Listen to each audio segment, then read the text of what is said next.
Hi, friends, and welcome to Pieces Here. I'm your host, Avis Kalfsbeek.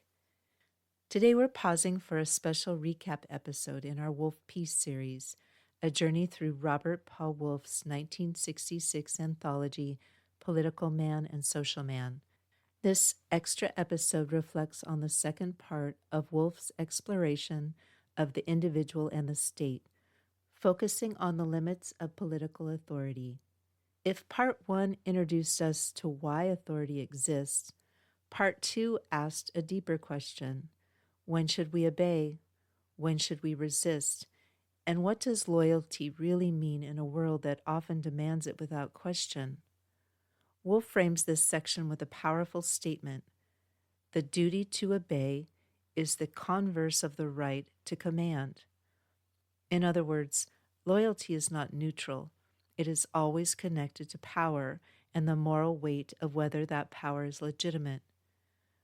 Let's revisit the voices we heard in this section. The thinkers. Plato, in Crito, introduced us to Socrates' famous decision to accept death rather than betray his social contract with Athens. Henry David Thoreau, in Civil Disobedience, took the opposite stance. He refused to pay taxes to a government that supported slavery and war, defending the right of individual conscience above all. John Shar explored loyalty as a core part of human identity, not whether we should be loyal, but to whom and why. Felix Frankfurter and Robert Jackson, both U.S. Supreme Court justices, gave us two conflicting rulings in the famous flag salute cases, one defending state power, Minersville versus Gobitis, and the other defending personal liberty, Barnett. Jean Lemure, in a case study of resistance, went to jail rather than serve in the brutal Algerian War, choosing conscience over country. And finally, Robert Paul Wolff himself closed the section with an original essay examining the tangle of loyalty, authority, and freedom. Together, these thinkers pushed us to examine not just law or government, but the deeply personal terrain of obedience, dissent, and responsibility. The peace pairings. To balance and deepen those ideas, we turned to the peace warriors. Aung San Suu Kyi, who spent decades under house arrest for advocating democracy in Myanmar. Greta Thunberg, whose civil disobedience of 15 sparked a global climate movement. Sophie Scholl, who defied the Nazi regime with handwritten leaflets and was executed at 21. Sari Nusseibeh, the Palestinian philosopher who challenged both Israeli occupation and extremist narratives. Desmond Tutu, who spoke truth to power during apartheid and called for justice without vengeance. The village of Le Chambon, which protected thousands of Jews during World War II through collective, quiet resistance.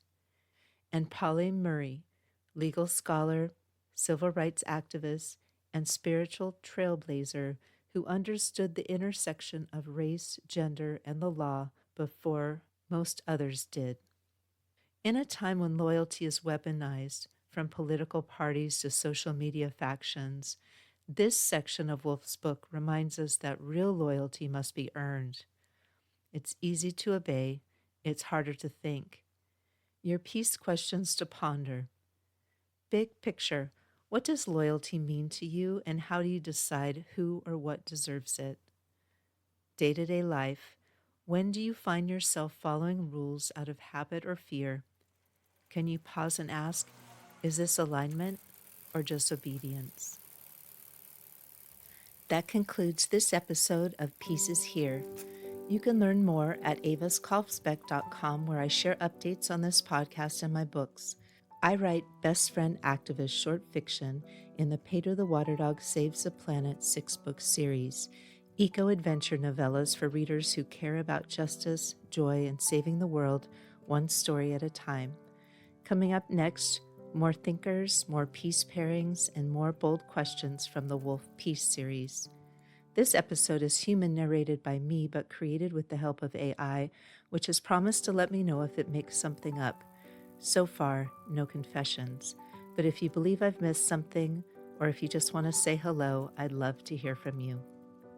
Podcast music is Dalai Lama Riding a Bike by Javier Peque Rodriguez. You'll find links to his music on Spotify and Bandcamp in the show notes. If you enjoyed this podcast, it really helps me if you subscribe on Apple Podcasts or wherever you listen. A quick rating or review helps others discover peaceful, independent storytelling. And if you have a project that can use a calm, peaceful narrator, my cloned voice, Amaya Calm, is now available in the 11 Labs Voice Library. AMAYA Calm. The voice is designed to support storytelling that promotes peace and dignity. You can even have Amaya Calm read to you using the 11 Labs Reader app. She sounds like this. Peace is not something you wish for. It's something you make, something you do, something you are, and something you give away. John Lennon. If you haven't used 11 Labs yet, it helps me if you use the link in the show notes below. The link is try.11labs.io/peace, and 11 Labs is spelled out. I'll earn a small affiliate payment which supports my creative projects focused on peace. I'm Avis Kalfsbeek. Thank you again. Until next time, listen for the peace.